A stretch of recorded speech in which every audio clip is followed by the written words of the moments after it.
미국사. 말은 부드럽게, 손에는 몽둥이라는 몽둥이 외교를 내세운 루스벨트. 맥킬리 대통령이 암살된 후 백악관에서 당시 부응하던 진보주의 진영의 대변인이 부상했는데 바로 시어도어 루스벨트로 각 주에서 개혁에 박차를 가하던 개혁파는 수도 워싱턴에서 전국적인 문제를 해결하고자 했습니다. 그들은 대기업에 대한 통제와 관리의 강화, 은행체제 개혁, 관세 정책 수정, 자연보호 등에 관심을 기울였는데 이런 문제는 단순히 일부 주의 노력만으로는 근본적으로 해결하기 어렵기 때문이었습니다.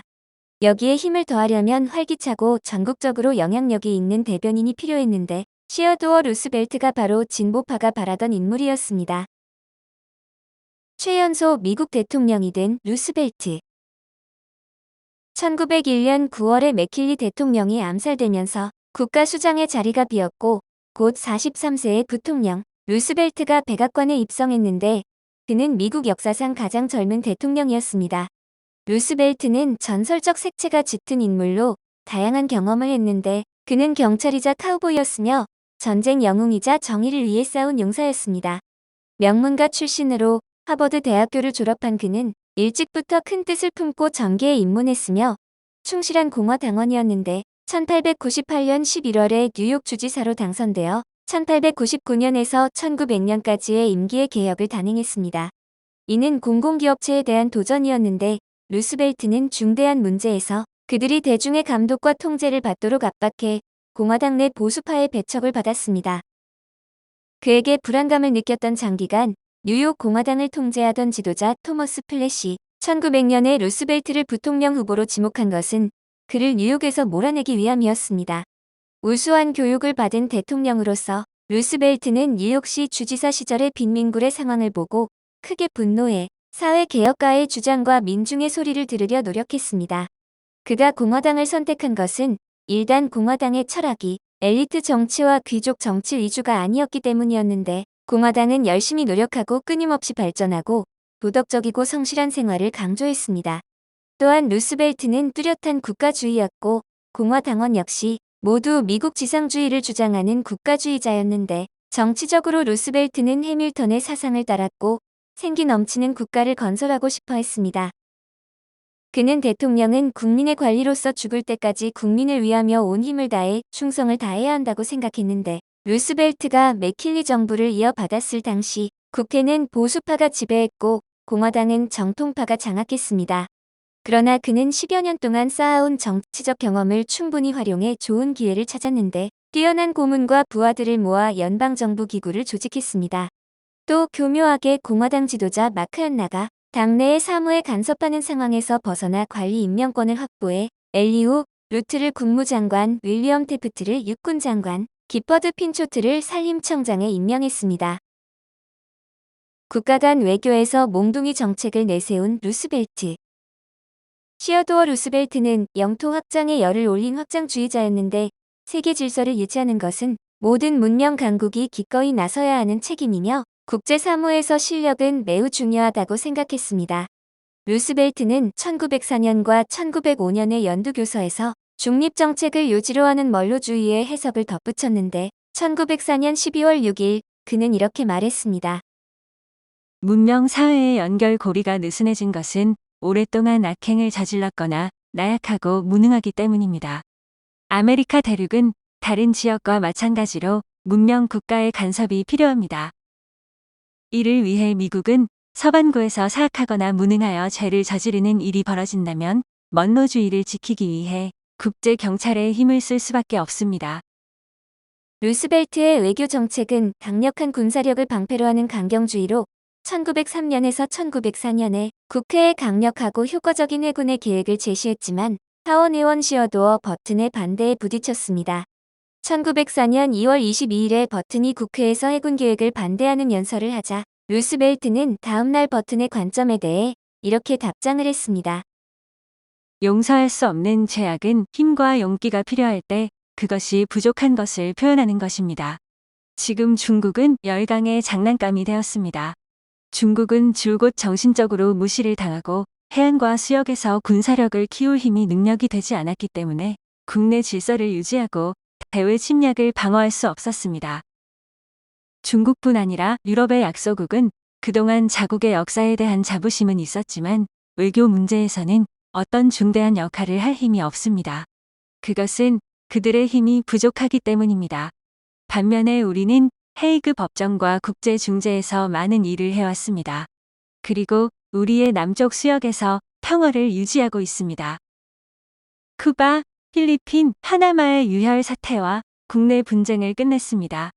이러한 우리는 중국의 평화를 위한 영향을 미칠 수 있습니다. 오직 정의와 평화의 목적이 뒤따르기 때문에 우리에게는 정의롭지 못하고 평화를 파괴하는 행위를 저지르는 자들을 통제할 수 있는 해군이 있습니다. 루스벨트는 멀로주의를 아메리카 대륙 전체의 외교 정책으로 삼으려 한 것으로 외교 문제에서 그는 말은 부드럽게 하되 손에는 몽둥이를 들겠다는 방침을 신조로 삼은 바 이것은 일명 몽둥이 외교입니다. 강경 정책을 더욱 강력하게 실행하기 위해 루스벨트가 미국의 해군력을 크게 발전시킨 결과 미국 해군의 종합 능력은 세계 7위에서 2위로 껑충 뛰어올랐습니다. 노사 간의 심각한 대립에서 공평 정책을 쓴 루스벨트.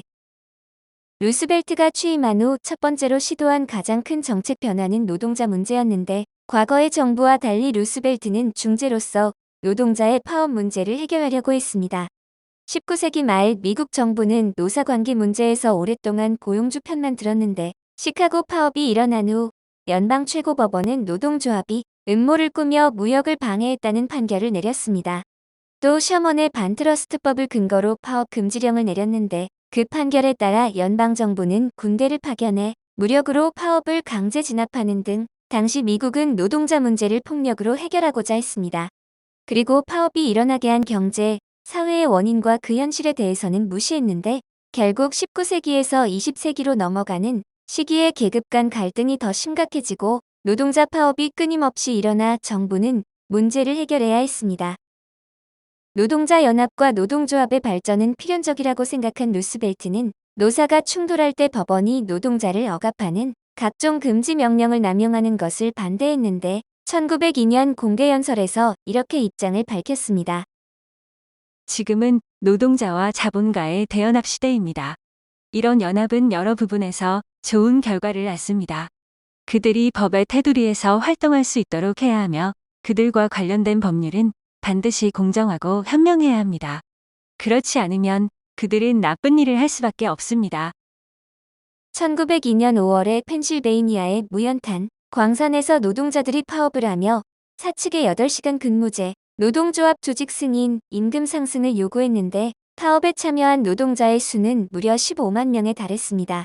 노동자와 연합해 협상하길 바라지 않았던 철도회사가 노동조합에 가입하지 않은 노동자들을 고용해 다시 생산을 시작하자 결국 양측의 유혈 충돌까지 일어나 사상자가 60여 명에 달했습니다. 충돌 과정에서 노동자들은 질서정연하게 움직이면서 분쟁 중재를 요구했지만 회사 측은 계속 타협을 거부하며 정부의 군대를 파견해서 파업 노동자들을 진압해달라고 호소했습니다. 그 결과 파업은 10월까지 계속되었고 겨울이 다가오는 상황에서 연료 부족이 이어지자 대중도 광산주에 대한 불만이 갈수록 높아졌지만 루스벨트는 분쟁에 개입할지 선뜻 결정을 내리지 못한 상황이었습니다. 10월 초가 되어 사태가 더 심각해지자 루스벨트는 노사 대표와 백악관에서 협상을 했는데 노동조합 대표는 중재안을 받아들였지만 광산주는 거부하며 대통령에게 군대를 동원해 파업 중단을 강요하도록 요구했습니다. 사측의 이런 태도에 화가 난 루스벨트는 연방군을 투입해 광산을 관리하고 다시 가동시키는 방법을 취하겠다고 했고 결국 광산주도 협상을 받아들였습니다. 양측은 광산 노동자의 업무 복귀를 약속하고 대통령이 임명한 위원회가 논쟁이 되는 문제를 중재하는 것에 동의해 위원회가 조직되었는데 루스벨트는 위원회에 문제를 일으킨 원인을 해결하라고 지시했습니다. 위원회는 4개월에 가까운 시간 동안 조사를 거쳐 다음해 3월에 최종 조정안을 발표했고 노사 양측이 조정안을 받아들였는데 양측은 모두 자신이 승리했다고 외쳤습니다. 이 사건에 대해 뉴욕 트리뷴은 이 분쟁에서의 승리는 노동조합도 광산주도 아닌 제3자의 것이다. 바로 수많은 대중이다. 노사 양측과 열성적인 투사들이 간과한 대중의 이익은 영원한 것이라고 했습니다. 자연자원 보호에 앞장섰던 루스벨트. 남북 전쟁이 끝난 후 일부에서 자연보호 문제를 제기하고 직접 보호 활동을 펼쳤으나 주로 민간 활동에 국한되었고 자발적이고 사소한 활동이 대부분이라 큰 영향력과 효과가 없었습니다. 그러던 중 20세기 초에 루스벨트 대통령이 자연보호운동을 적극적으로 호소하고 지지하면서 차츰 미국에서 전국적이고 전사회적이며 보편적으로 관심을 기울이는 대규모 운동으로 발전했습니다. 자연과 자원보호는 루스벨트가 오래 관심을 가진 분야로 대통령으로 취임한 후 눈부신 업적을 거두었는데 1901년 12월에 루스벨트는 연두교서에서 자연보호 정책과 그 필요성에 대한 주장을 서술했습니다. 1900년 이전에 서부의 여러 주에서 대대적으로 관계 공사를 진행했으나 대부분이 재정적인 이유로 중단되었는데 이후 한 상원 의원이 정부에 개간국을 설립하고 전문 기금을 조성해 개간 공사를 지원할 것을 제안했습니다. 이 법안은 상원에서 통과되었지만 하원에서는 커다란 논쟁을 불러일으켰는데 특히 하원 의원인 당 지도자 조지 푸캐넌은 이 법안을 강력하게 저지한 반면 루스벨트는 법안 통과를 적극적으로 지지했습니다. 1902년 6월에 루스벨트 대통령의 서명으로 국가개간법이 효력을 발휘했는데 이 법안에 따라 연방정부는 토지개발서를 세우고 서부관계공사 건설과 관리 업무를 맡겼습니다. 루스벨트는 산림이 자원의 선순환을 위해 중요한 요소라 생각했고 이를 위해 물과 토양의 유실을 방지하는 조치를 취하고 환경을 아름답게 가꾸고 야생동물의 번식을 돕고 조림산업을 발전시켜야 한다고 보았습니다. 연방정부는 클리블랜드 대통령 임기부터 100만 에이커의 임야를 국가 소유로 회수하고 국유 산림 보존 임지로 개척하면서 마구잡이 이식 벌목을 금지했습니다. 그렇게 해서 루스벨트가 취임했을 때 국유 산림 보존 임지의 면적은 4,641만여 에이커에 달했지만 관리권이 귀속되는 부서가 불분명해 집중적이고 효과적으로 관리하는 것이 불가능하다는 심각한 폐단이 존재했습니다. 그러나 루스벨트와 고문 핀초트의 노력으로 국회에서 산림관리권을 농업부에 귀속시키는 데 동의했는데 핀초트가 관리하는 산림청은 대통령의 적극적인 지지를 받으면서 점점 규모를 키워갔습니다. 루스벨트의 또 다른 목표는 새로운 산림 보존 임지를 조성하는 것이었는데 대통령에 취임한 첫 해에 그는 15곳을 산림 보존 임지로 개척할 것을 지시했습니다. 그러나 그 후에는 가파의 압력에 못 이겨 1905년까지 새로운 조치를 실행할 수 없었는데 자연보호 운동의 반대 세력은 입법권을 이용해 산림 보존 임지를 확대하는 것을 방해했습니다. 1907년 2월 농업부 예산에 관한 안건 토론에서 한 조항이 추가되었는데 국회의 동의를 거치지 않으면 서부 6개 주에서 새로운 산림 보존 임지를 개척하는 것은 불가능하다는 규정이었습니다. 루스벨트는 이 법령에 서명하기 4일 전에 갑자기 임지 7,500만 에이커를 국유림으로 편입시켜 임의로 채굴하는 것을 금지했고 야생동물 보호구역 53곳에서는 어떤 사냥 활동도 금지했습니다. 국립공원의 관리를 개선하며 국가역사 기념지 18곳을 세우라는 명령을 내렸는데 루스벨트는 자원과 환경을 보호하는 것은 한 세대, 한 나라의 일이 아닌 전 인류가 함께 풀어가야 할 사업임을 잘 알고 있었습니다. 1908년 5월에 루스벨트의 제안으로 워싱턴에서 미국 제1회 전국 자연보호회의가 열렸는데 회의를 주최한 루스벨트는 다음과 같은 연설을 직접 했습니다. 우리는 자연 자원을 보호해야 한다는 사실을 명심해야 합니다. 하지만 또 다른 더 큰 문제의 일부에 지나지 않습니다. 이것은 이 국가의 안전과 지속적인 국가 효율 및 애국 의무를 지키는 것입니다. 같은 해 12월에 루스벨트는 제2회 자연보호회의를 열었는데 두 차례 회의를 통해 미국 각 주에서 잇따라 자연보호협회를 세웠고 1909년 2월 퇴임 전날 밤에 백악관에서 북아메리카 자연보호회의를 열었습니다. 이 회의에는 캐나다, 뉴펀들랜드, 멕시코, 미국의 대표가 참석했는데 루스벨트는 이때 자연보호 국제회의 개최를 제안할 계획이었으나 임기가 끝나 결국 뜻을 이루지 못했습니다. 오늘 미국사는 말은 부드럽게, 손에는 몽둥이라는 몽둥이 외교를 내세운 루스벨트였습니다.